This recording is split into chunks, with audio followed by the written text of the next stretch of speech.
राधे राधे साथियों, माधवी शुक्ला के साथ लर्न अहेड एकेडमी में आपका स्वागत है। जैसा कि आप सभी जानते हैं कि करंट में यूपी SSC पेट परीक्षा होने वाली है। नवंबर लास्ट मिड नवंबर या स्टार्टिंग मतलब नवंबर में होने वाली है। तो आज से हम यहाँ पे पढ़ेंगे यूपी SSC पेट एग्ज़ाम में आने वाली हिस्ट्री। तो हिस्ट्री पढ़ने से पहले हम ये बताना चाह रहे हैं कि ये एग्ज़ाम हर उस व्यक्ति के लिए जो भी मतलब जो यूपी SSC का परीक्षा देना चाहता है उसके लिए पेट परीक्षा पास होना अनिवार्य है। तो प्लीज़ इस वीडियो को हर उस अभ्यर्थी के पास पहुंचाइए जो अपना सोर्सेज नहीं इकट्ठा कर पा रहे हैं, फीस नहीं है बैच ज्वाइन करने के लिए, या फिर कोई भी कंडीशन हो या उनके पास टाइम नहीं है। तो प्लीज़ ये वीडियो उन लोगों तक ज़रूर शेयर करिए ताकि वो अपना थोड़ा सा समय निकाल के इस वीडियो को देखें और इस परीक्षा में अच्छे नंबर लाकर सफल बने। तो आज से हम स्टार्ट करेंगे हिस्ट्री में सबसे पहला टॉपिक हम लेंगे सिंधु घाटी सभ्यता। ठीक है, हिस्ट्री में सबसे पहला टॉपिक कौन सा लेंगे? सिंधु घाटी की सभ्यता, जो कि इसमें इस टॉपिक से 5 से 10 नंबर तक पूछा जा चुका है प्रीवियस ईयर पेपर में। तो हम आपको यहाँ पर बताएंगे, पहले हम आपको टॉपिक वाइज सारी चीज़ें क्लियर कराएंगे, जो भी इसमें टॉपिक दिए गए हैं वो सब क्लियर कराएंगे। उसके बाद हम प्रीवियस ईयर पेपर कराएंगे, फिर कम से कम 30 प्रैक्टिस सेट यहीं पे कराए जाएंगे आप लोगों को। तो आप प्लीज़ भरोसा रखकर हम पर चैनल को लाइक एंड सब्सक्राइब और साथ जुड़े रहें अंत तक, ताकि आप अपनी परीक्षा में सफल हो सकें। तो अभी हम स्टार्ट कर रहे हैं, आज शुरू करेंगे सिंधु घाटी की सभ्यता। फिर उसके बाद जब ये कंप्लीट हो जाएगा तो वैदिक संस्कृत, ऐसे ऐसे करके हम धीरे धीरे दिन प्रतिदिन अपने सभी टॉपिक को क्लियर कर लेंगे। तो आज से हम थोड़ी सी जानकारी ले लेते हैं कि सिंधु घाटी सभ्यता क्या थी, उसका इतिहास क्या था और कैसे वो हमारे मतलब सिलेबस में आई है, हमें क्यों पढ़ना ज़रूरी है उसके बारे में। ठीक है, तो सिंधु घाटी सभ्यता, जिसे हड़प्पा सभ्यता के नाम से भी जाना जाता है, एक प्राचीन सभ्यता थी। क्या सिंधु घाटी सभ्यता क्या थी? एक प्राचीन सभ्यता थी जो भारतीय उपमहाद्वीप के उत्तर पश्चिम क्षेत्र में स्थित थी। उत्तर पश्चिम क्षेत्र में स्थित थी। यह सभ्यता लगभग 3300 ईसा पूर्व से 1300 ईसा पूर्व तक अस्तित्व में थी। इस अवधि को सिंधु घाटी सभ्यता का पुराना काल और नया काल में विभाजित किया गया है। अभी तक जितने भी प्रीवियस ईयर पेपर देखे गए हैं उसमें ज़्यादा से ज़्यादा क्वेश्चन यही बना कि सिंधु घाटी सभ्यता को किस और नाम से जाना जाता है। तो हमेशा याद रखना हड़प्पा सभ्यता। आप लोग सोच रहे होंगे कि मैं यहीं पे क्यों समझा रही हूँ, आगे PDF भी है, वेट करिए वो भी आएगी। बस थोड़ा सा एक झलक डाल लेते हैं कि हमें पढ़ना क्या है। ठीक है, सिंधु घाटी सभ्यता के पुराने काल में हड़प्पा सभ्यता के सबसे महत्वपूर्ण शहर हड़प्पा और मोहनजोदड़ो थे। इन शहरों में अच्छी तरह से योजनाबद्ध सड़कों, बड़े बड़े घरों और सार्वजनिक स्नानागारों का निर्माण किया गया। सिंधु घाटी सभ्यता के लोगों ने तांबे, कांसे और सोने की वस्तुओं का निर्माण किया था। ये सब हम उस PDF में पढ़ेंगे, उसमें सब कुछ इंक्लूड किया गया है। तो आप लोग PDF को लेने के लिए हमारे डिस्क्रिप्शन बॉक्स में टेलीग्राम लिंक जो दी गई है उसे ज्वाइन करिए और वहाँ से ये PDF उठाइए। आप अगर अपने नोट्स बनाना चाह रहे हैं तो नोट्स बनाइए, अगर नहीं बनाने का टाइम है तो कोई दिक्कत नहीं है, आप PDF से पढ़िए। तो चलिए हम बढ़ते हैं अपनी PDF की तरफ। सिंधु घाटी की सभ्यता आज का टॉपिक है हमारा सबसे बड़ा, क्या? सिंधु घाटी की सभ्यता। ठीक है, तो सिंधु घाटी की सभ्यता क्या है ये हम जानेंगे। उसके बाद हम जानेंगे कि वहाँ की फेमस चीज़ें क्या थी, कब ये इतिहास में आया, कब इतिहास में नहीं आया। ठीक है, अगर आप नोट्स बना रहे हैं तो इम्पॉर्टेंट टॉपिक को अपने नोट्स में लिखते रहिए 1 लाइनर टाइप से, ताकि आपको एग्ज़ाम के टाइम रिवीजन करने टाइम ज़्यादा वक्त ना आपका ख़राब हो। ठीक है, सिंधु घाटी की सभ्यता सिंधु घाटी सभ्यता, जिसे हड़प्पा सभ्यता के नाम से भी जाना जाता है। अभी मैंने बताया था सिंधु घाटी सभ्यता को हड़प्पा सभ्यता के नाम से भी जाना जाता है। प्राचीन भारत की सबसे उन्नत सभ्यताओं में से एक थी। यह सिंधु नदी घाटी में स्थित थी। सिंधु घाटी सभ्यता कौन सी नदी में स्थित थी?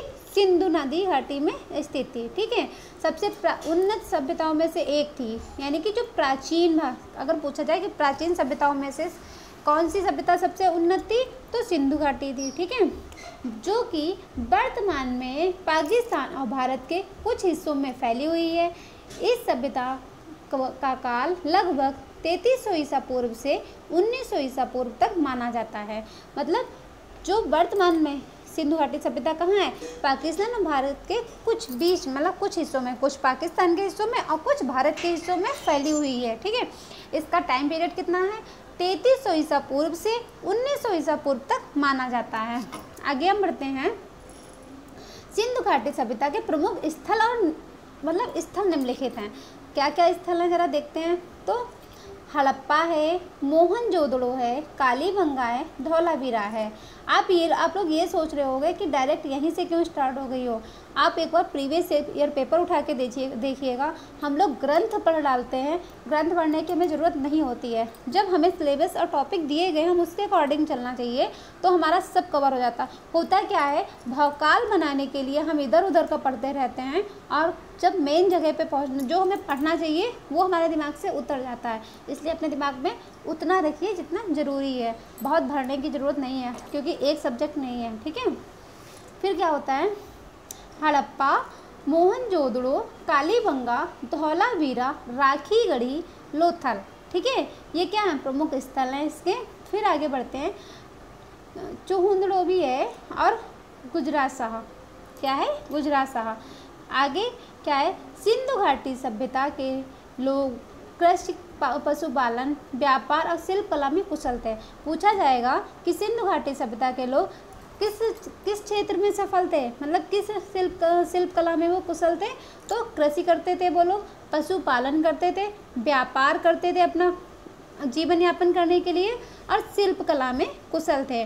वे अपने नगरों में अच्छी तरह से व्यवस्थित थे और उनके पास एक जटिल सामाजिक और राजनीतिक संगठन था। कैसा संगठन था उनका, एक जटिल और सामाजिक राजनीतिक संगठन था। ठीक है, सिंधु घाटी सभ्यता की विशेषताएं क्या क्या हैं। सबसे बड़ी बात है तो नगरी, सिंधु घाटी सभ्यता के लोग नगरों में रहते थे। सिंधु घाटी सभ्यता के लोग कहाँ रहते थे, नगरों में रहते थे।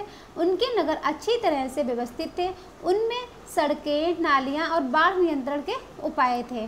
क्या थे, सड़कें, नालियाँ। सिंधु घाटी सभ्यता के लोग नगरों में रहते थे, ग्रामीण एरिया नहीं था सिंधु घाटी सभ्यता का। कैसा था, नगरीकरण था। ठीक है, नगरों में रहते थे, उनके नगर अच्छी तरह से व्यवस्थित थे और उनमें सड़कें, नालियाँ और बाढ़ नियंत्रण के उपाय थे। मतलब नालियाँ थीं, सड़कें भी बनी हुई थी, अगर बाढ़ आ जाती तो उससे बचने के उनके पास उपाय भी थे। फिर क्या है, पशुपालन। सिंधु घाटी सभ्यता के लोग पशुपालन में भी कुशल थे। जो पशुपालन वो लोग कौन से करते थे, सिंधु घाटी सभ्यता के लोग पशुपालन में भी कुशल थे। वे गाय, बैल, भेड़, बकरी और सुअर पालते थे। क्या पालते थे, गाय, बैल, भेड़, बकरी और सुअर पालते थे। ठीक है, यहाँ पे आपको वो लिख दिया जाएगा, क्या कहते हैं, मतलब अन्य जानवरों के नाम भी दे दिए जाएंगे, तो आपको याद रखना है कि गाय, बैल, भेड़, बकरी और सुअर पालते थे। व्यापार क्या करते थे वो लोग, व्यापार करते थे। व्यापार उनका क्या था, व्यापार में वो लोग क्या कार्य करते थे, तो सिंधु घाटी सभ्यता के लोग व्यापार में कुशल थे। वे अन्य सभ्यताओं के साथ व्यापार करते थे और जैसे सोना, तांबा और सीप जैसी वस्तुओं का व्यापार करते थे। सिंधु घाटी सभ्यता के लिए लोग अपने व्यापार में क्या क्या रखते थे, सोना, तांबा और सीप जैसी वस्तुओं का व्यापार करते थे। उनकी शिल्प कला क्या थी, सिंधु घाटी सभ्यता के लोग शिल्प कला में भी कुशल थे। वे मिट्टी के बर्तन, मोहरें और मूर्तियाँ बनाते थे। क्या करते थे, मिट्टी के बर्तन, मोहरें और मूर्तियाँ बनाते थे। सिंधु घाटी सभ्यता के पतन क्यों हुआ था, मतलब क्यों ये मतलब आज नहीं रही है, इसका कारण जानते हैं। सिंधु घाटी सभ्यता के पतन के कारणों के बारे में विद्वानों में मतभेद है। कुछ विद्वानों का मानना है कि यह सभ्यता प्राकृतिक आपदाओं जैसे बाढ़ या सूखे के कारण समाप्त हो गई है।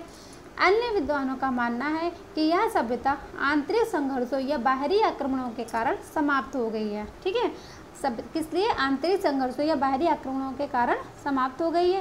सिंधु घाटी सभ्यता भारतीय इतिहास में एक महत्वपूर्ण मील का पत्थर है। सिंधु घाटी जो सभ्यता है भारतीय इतिहास में अपना एक बहुत ही महत्वपूर्ण स्थान रखती है। कैसा स्थान रखती है, महत्वपूर्ण, जिसे मील का पत्थर कहा जाता है। ठीक है, यह सभ्यता भारत की प्राचीन संस्कृति और सभ्यता के विकास में महत्वपूर्ण भूमिका निभाती है। आगे क्या है, आगे सिंधु घाटी सभ्यता की भौगोलिक सीमा क्या है। ठीक है। भौगोलिक सीमा क्या है? सिंधु घाटी सभ्यता की भौगोलिक सीमा, सिंधु घाटी सभ्यता की भौगोलिक सीमा एक त्रिभुजाकार क्षेत्र है। मतलब वो कैसी है? एक त्रिभुजाकार क्षेत्र में विस्तृत है, ठीक है। कैसी? त्रिभुजाकार क्षेत्र में विस्तृत है। तो जिसके उत्तरी सीमा पाकिस्तान के पंजाब प्रांत में है, उत्तरी सीमा जो है यहाँ पे वो पाकिस्तान के पंजाब प्रांत में है। फिर क्या है? पाकिस्तान के पंजाब प्रांत में स्थित रहमान ढेरी से लेकर, रहमान याद रखना, रहमान ढेरी से लेकर दक्षिणी सीमा, ये जो दक्षिण है, दक्षिणी सीमा गुजरात प्रांत में स्थित है, ठीक है। किसमें? गुजरात प्रांत में स्थित है। और फिर क्या कहते हैं? भोगतार स्थित है, तक है। मतलब दक्षिणी सीमा जो है गुजरात प्रांत में स्थित भोगतार तक है। इस सीमा की लंबाई लगभग 1400 किलोमीटर और चौड़ाई लगभग 1200 किलोमीटर है। कितनी है? इसकी लंबाई लगभग 1400 किलोमीटर और चौड़ाई लगभग 1200 किलोमीटर है। लंबाई यानी ऊपर और चौड़ाई ऐसी। लंबाई कितनी है? ये 1 मिनट अभी बता रहे हैं। लंबाई ये कितनी है? लंबाई है 1400 किलोमीटर, ठीक है, 1400। और चौड़ाई कितनी है? ये चीज़ कितनी है? 1200 है, ठीक। फिर आगे, इस सीमा के भीतर सिंधु घाटी सभ्यता के लगभग 2600 स्थल पाए गए। इस सीमा के भीतर सिंधु घाटी सभ्यता के लगभग 2600 स्थल, मतलब कितने स्थान इस सीमा में पाए गए? 2600 स्थान पाए गए हैं। इन स्थल में शहर, कस्बे, गांव और खेती के क्षेत्र भी शामिल हैं। आगे देखते हैं, सिंधु घाटी सभ्यता की भौगोलिक सीमा को निम्नलिखित रूपों में दर्शाया जा सकता है। कैसे? ये है, मतलब ये सीमा, एक मैप दिया गया है जिसके अकॉर्डिंग उन्होंने इसको दर्शाया है। ये रहा हमारा पाकिस्तान, ये हमारी भारत है, इसके इधर भी सिंधु घाटी है और इसके इधर भी सिंधु घाटी है, ठीक है। ये मेहरगढ़ है, फेमस जगह, आगे पढ़ने में आई है। और उसके बाद देखते हैं, ये बलूचिस्तान है, ये मोहनजोदड़ो है, सिंध है, ऐसे करके मैपिंग दी गई है। फिलहाल आप उतना ही याद रखना जितना आपको ऊपर बताया है। सिंधु घाटी सभ्यता की भौगोलिक सीमा निम्नलिखित कारकों के कारण निर्धारित हुई थी। कौन से कारक हैं? किसकी वजह से निर्धारित हुई थी? तो सबसे पहले देखते हैं, सिंधु नदी घाटी की वजह से हुई थी। सिंधु घाटी सभ्यता सिंधु नदी घाटी में स्थित थी। सिंधु नदी एक प्रमुख नदी है। सिंधु नदी क्या है? एक प्रमुख नदी है जो पाकिस्तान और भारत के माध्यम से बहती है। यह नदी सिंचाई, परिवहन और व्यापार के लिए महत्वपूर्ण थी। फिर से सुन लो, सिंधु नदी घाटी किस लिए हमें? सिंधु घाटी सभ्यता सिंधु नदी घाटी में स्थित थी।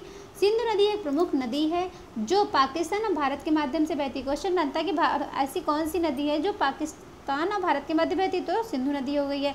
फिर आता है कि ऐसी सबसे पुरानी नदी कौन सी? तो भी सिंधु नदी ही रहेगी, ठीक है। यह नदी सिंचाई, परिवहन और व्यापार के लिए महत्वपूर्ण थी। फिर है भूमि की उर्वरता, मतलब भूमि कैसी थी सिंधु घाटी के टाइम पे? तो सिंधु घाटी की भूमि बहुत उपजाऊ है। यह भूमि गेहूं, चावल, जौ और दालों जैसी फसलों की खेती के लिए उपयुक्त थी। कौन कौन से? गेहूं, चावल और जौ। ये चीज़ें हमेशा याद रखना। पूछा जाता है कि सिंधु घाटी सभ्यता के टाइम की प्रमुख फसलें कौन कौन सी हैं? तो गेहूं, चावल, जौ और दालों जैसी फसलों की खेती के लिए उपयुक्त थी। फिर जलवायु कैसी थी सिंधु की? सिंधु घाटी की जलवायु गर्म और शुष्क है। यह जलवायु कृषि और अन्य आर्थिक गतिविधियों के लिए अनुकूल थी। क्या थी? गतिविधियों के लिए अनुकूल थी। सिंधु घाटी सभ्यता की भौगोलिक सीमा इस सभ्यता के विकास और विस्तार के लिए महत्वपूर्ण थी। सिंधु घाटी की सभ्यता भौगोलिक सीमा इस सभ्यता के विकास और विस्तार के लिए महत्वपूर्ण थी। इस सीमा के भीतर सिंधु घाटी सभ्यता के लोग कृषि, पशुपालन, व्यापार और शिल्प कला में कुशल हो गए और एक समृद्ध संस्कृति विकसित की, ठीक है। उसके बाद आगे देखते हैं, सिंधु घाटी सभ्यता के प्रमुख स्थल निम्नलिखित है। ये इंपॉर्टेंट चार्ट है, इसको आप चाहे अपनी कॉपी में नोट कर लें और चाहें तो इसको ऐसे याद कर सकते हैं, लेकिन इस चार्ट को आपको याद करना, मतलब याद क्या करना, पर डे आप इसको एक पेज पे लिखिए और जहाँ पे लेटते हो वहाँ पे लिख के इसको चिपका दें, ठीक है। दीवार में उठते बैठते किसी टाइम में जब भी आप फ़ोन चला रहे हो, जब फ़ोन चलाओगे तो उस पर नज़र जाएगी तो मन कहेगा इतनी देर हम फ़ोन चला रहे हैं तो इससे अच्छा हम सामने अपने चार्ट पे नज़र डाल लें। तो इस चार्ट को बना के अपने रूम में, अपने जहाँ पे आप सोते हो, तो एक बार सुबह उठने के टाइम नज़र डाल लो, एक बार शाम को सोते टाइम नज़र डालो। सुबह शाम की दवाई समझ के पीते रहिए, याद हो जाएगा, ठीक है। उसके बाद अगर आप याद करने बैठोगे तो नहीं याद होगा, अगर आप ऐसे रोज़ पर डे नज़र डालते रहोगे तो याद रहेगा। सिंधु घाटी सभ्यता के प्रमुख स्थल निम्नलिखित हैं, जो कि यहाँ से क्वेश्चन जरूर बनते हैं, इसको पे पर डे अपनी नज़र डालते रहिए। प्रमुख स्थल हैं, फिर खोज उत्खनन वर्ष, यानी कि खोज कब हुई थी, किस वर्ष में हुई थी, और उत्खनन करता यानी खोजकर्ता कौन है, किस नदी के आसपास है, वर्तमान स्थिति क्या है इसकी। ये 5 कॉलम हैं आपके, 1 2 3 4 5। प्रमुख स्थल का नाम भी तो होना चाहिए। तो सबसे पहले हड़प्पा, क्या है हड़प्पा, इसकी खोज कब हुई थी, 1921 में हुई थी। किसने की थी, श्री दयाराम साहनी ने की थी। नदी कौन सी थी, रावी नदी थी। ये इस टाइम वर्तमान समय में है कहाँ, पाकिस्तान के पंजाब प्रांत में साहिवाल ज़िले में है। कहाँ है, पाकिस्तान के पंजाब प्रांत में साहिवाल ज़िले में है, ठीक है। फिर दूसरी आती है मोहनजोदड़ो, 1922 में इसकी खोज की, किसने की, ये की है राखाल दास बनर्जी ने। किसने की, राखाल दास बनर्जी ने। सिंधु क्या है, मतलब नदी का नाम क्या है, सिंधु नदी है। पाकिस्तान के सिंध प्रांत के लरकाना ज़िले में है। कहाँ है, लरकाना ज़िले में है, ठीक है। फिर है सुतकांगे डोर, इसकी खोज कब हुई, स्थल का नाम है सुतकांगे डोर, 1927 में खोज हुई। फिर दोबारा कब हुई, 1962 में उसकी खोज हुई। किसने की थी, ऑरल स्टाइन, जॉर्ज डेल्स ने की थी। दशक कौन सा, बलूचिस्तान और पाकिस्तान में है वर्तमान स्थिति। हड़प्पा मोहनजोदड़ो बहुत ज़्यादा इंपॉर्टेंट है, तो इनको ज़्यादा सही से याद कर लेना। फिर उसके बाद आते हैं रंगपुर, क्या आते हैं, चलो टहलते हैं रंगपुर। फिर इसकी खोज कब हुई, 1953 में उत्खनन हुआ। फिर 1931 में इसकी खोज हुई है, ठीक है। किसने की, SR राव, माधव स्वरूप वत्स ने की थी। पहले 1953 में उत्खनन SR राव ने किया, खोज किसने की, माधव स्वरूप वत्स ने की। फिर कहाँ पे, कौन सी नदी, भादर या मादर नदी पे, ठीक है। गुजरात का कठियावाड़ ज़िले में है वर्तमान स्थिति। ये जगह वर्तमान में रंगपुर कहाँ है, गुजरात के कठियावाड़ ज़िले में। फिर है चूहंदड़ो, ये कहाँ है, 1931 में खोज हुई, 1935 में उत्खनन हुआ इसका। NG मजूमदार और अर्नेस्ट मैके ने किया है। सिंधु नदी पे है, सिंध प्रांत पाकिस्तान में है। फिर आते हैं रोपड़ में क्या है, रोपड़ है 1950 और 1953 में खोज हुई है। बीवी लाल यज्ञदत्त शर्मा ने की थी। किसने की थी, बीवी लाल यज्ञदत्त शर्मा। सतलज नदी है किस नदी पे है, सतलज नदी। पंजाब का रूपनगर जिला है भारत में, कहाँ है, पंजाब के रूपनगर जिला में है। और इस कहाँ है वर्तमान, पंजाब तो जानते हो भारत में है, ठीक है। फिर उसके बाद कोट दीजी, क्या है, जगह का नाम, स्थल है कोट दीजी। 1935 में खोज हुई, 1953 में इसका दोबारा से उत्खनन हुआ। पहले किए धुर्रे ने, फिर किया फजल अहमद ने। क्या है, किस नदी पे, सिंध कहाँ है, सिंध के प्रांत का खेरपुर नगर है। क्या है, खेरपुर नगर में। फिर है आलमगीरपुर, 1958 में उत्खनन हुआ, यज्ञदत्त शर्मा ने किया। हिंडन नदी पे है मेरठ, जो कि उत्तर प्रदेश में है, सभी जानते हैं। लोथल में क्या है, लोथल जगह का नाम है। 1954 में खोज हुई थी, MR राव ने की। 1957-58 में फिर से उत्खनन हुआ, इन्हीं ने किया है। कौन सी नदी पे, भागवा नदी पे, अहमदाबाद गुजरात में है। कालीबंगा कैसी की खोज, मतलब स्थान पर खोज किसने की, 1952 में खोज, 1961 में उत्खनन, 1952 में अमलानंद घोष ने की थी। अब बीबी लाल हुआ BK थापड़ ने की थी।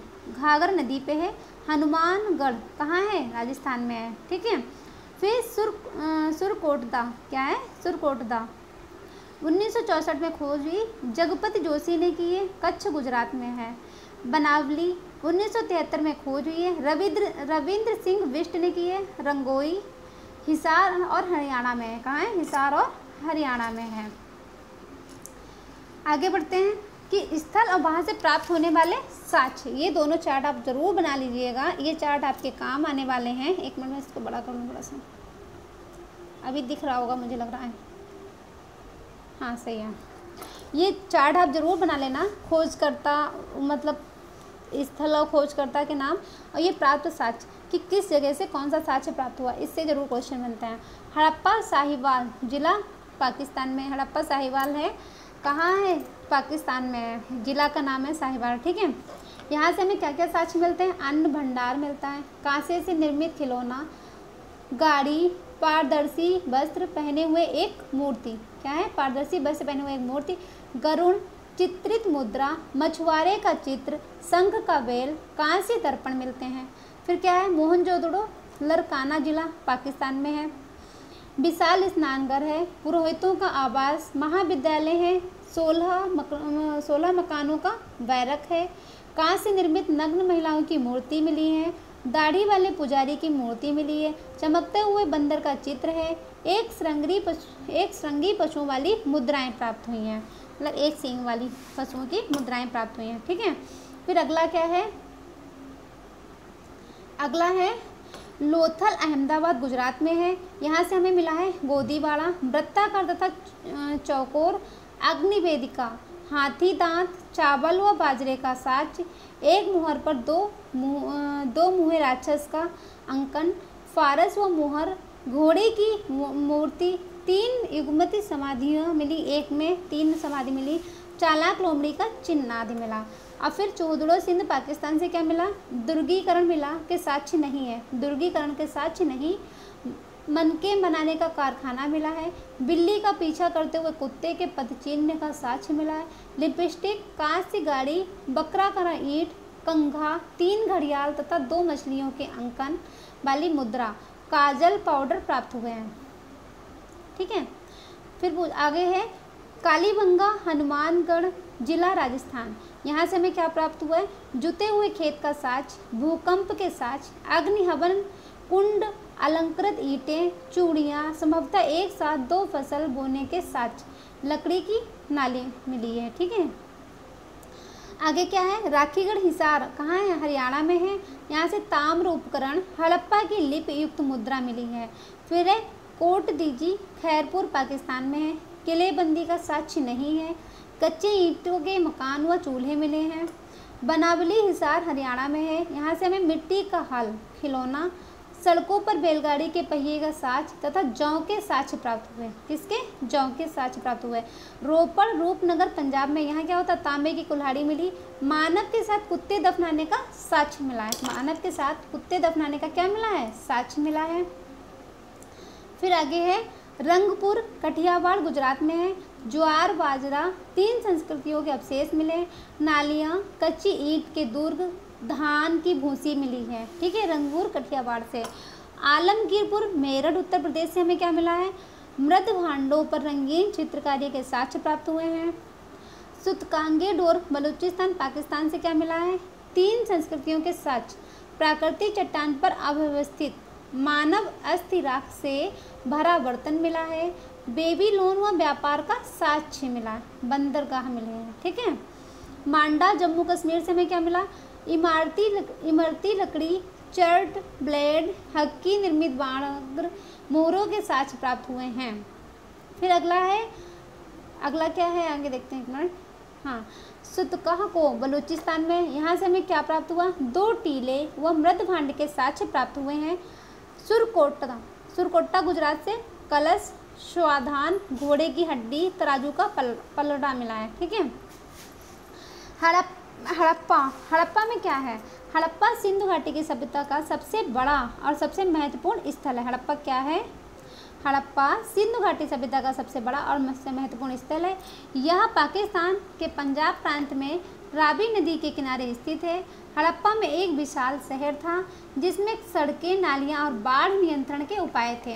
हड़प्पा में कई महत्वपूर्ण इमारतों का भी पता चला, जिनमें से एक विशाल नगर का केंद्र, एक विशाल स्नानागार होता था और एक अनाज का भंडार शामिल हुआ। ठीक है।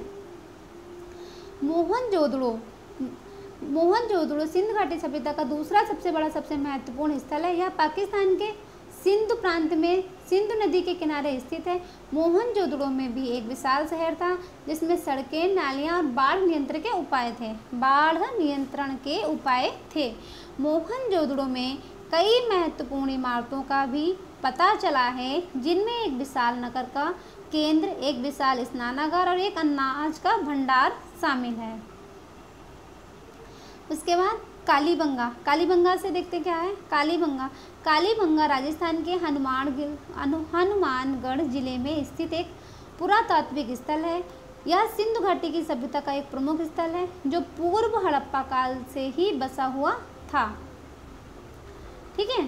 फिर कालीबंगा में एक विशाल शहर था जिसमें सड़कें, नालियां और बाढ़ नियंत्रण के उपाय थे। कालीबंगा में कई महत्वपूर्ण इमारतों का भी पता चला है, जिनमें एक विशाल नगर का केंद्र, एक विशाल स्नानागार और एक अनाज भंडार शामिल है। फिर है धौलावीरा। धौलावीरा गुजरात के कच्छ जिले में स्थित एक पुरातात्विक स्थल है। यह सिंधु घाटी सभ्यता का एक प्रमुख स्थल है जो एक प्राचीन झील के किनारे स्थित है। धौलावीरा में एक विशाल शहर था जिसमें सड़कें, नालियां और बाढ़ नियंत्रण के उपाय थे। धौलावीरा में कई महत्वपूर्ण इमारतों का भी पता चला है, जिनमें एक विशाल नगर का केंद्र, एक विशाल स्नानागार और एक अनाज भंडार शामिल है। इनके अलावा सिंधु घाटी सभ्यता के अन्य प्रमुख स्थलों में शामिल हैं। इनके अलावा सिंधु घाटी सभ्यता के अन्य प्रमुख स्थल भी शामिल हैं, जैसे राखी गढ़ी। ठीक है, राखी गढ़ी पाकिस्तान के पंजाब प्रांत में स्थित है, एक पुरातात्विक स्थल है। यह सिंधु घाटी सभ्यता का सबसे बड़ा किला था। फिर अगला क्या है? अगला है लोथल। लोथल गुजरात के कच्छ जिले में स्थित एक पुरातात्विक स्थल है। यह सिंधु घाटी सभ्यता का एक बंदरगाह शहर था। फिर है चुनहुदड़ो पाकिस्तान के सिंधु प्रांत में स्थित एक पुरातात्विक स्थल है। यह सिंधु घाटी सभ्यता का एक प्रमुख व्यापार केंद्र था। सिंधु घाटी सभ्यता के प्रमुख स्थलों की खोज विद्वानों को इस सभ्यता के बारे में बहुत कुछ सीखने में मदद की है। इन स्थलों से पता चलता है कि सिंधु घाटी सभ्यता एक उन्नत और समृद्ध सभ्यता थी। इन स्थलों में पाए गए अवशेषों से पता चलता है कि सिंधु घाटी सभ्यता के लोग कृषि, पशुपालन, व्यापार और शिल्पकला में कुशल थे। ठीक है, आगे है, यहाँ पे 15 क्वेश्चन दिए गए हैं, 4 ऑप्शन दिए गए हैं, जिनमें आपने अभी जो ऊपर पढ़ा है उनका एनालाइज करेंगे हम लोग। यहाँ पे पर डे हम ऐसे लेके आएंगे ताकि आपको ये पता चल जाए। लोग कहते हैं शॉर्ट ट्रिक बता दो ये कि हम एक्सप्लेनेशन से क्वेश्चन को कैसे निकालें, आपको भी पता चल जाएगा। ठीक है, क्योंकि जब हम तुरंत पढ़ते तुरंत उन चीज़ों को कैच करने की कोशिश करते तो हमारा ध्यान नहीं भटकता, ध्यान से हम उन चीज़ों को सुनते हैं। सिंधु घाटी सभ्यता का सबसे बड़ा और सबसे महत्वपूर्ण स्थल कौन सा है? हड़प्पा है, मोहनजोदड़ो है, कालीबंगा है या धौलावीरा है? आंसर बताइए आप लोग। आंसर है उत्तर हड़प्पा। क्या है? हड़प्पा। ठीक है, फिर क्वेश्चन नंबर 2। एक मिनट, हाँ, सिंधु घाटी सभ्यता की लिपि को क्या कहते हैं? हड़प्पा लिपि कहते हैं, मोहनजोदड़ो लिपि कहते हैं, कालीबंगा लिपि कहते हैं, धौलावीरा लिपि कहते हैं। क्या कहते हैं? हड़प्पा लिपि कहते हैं।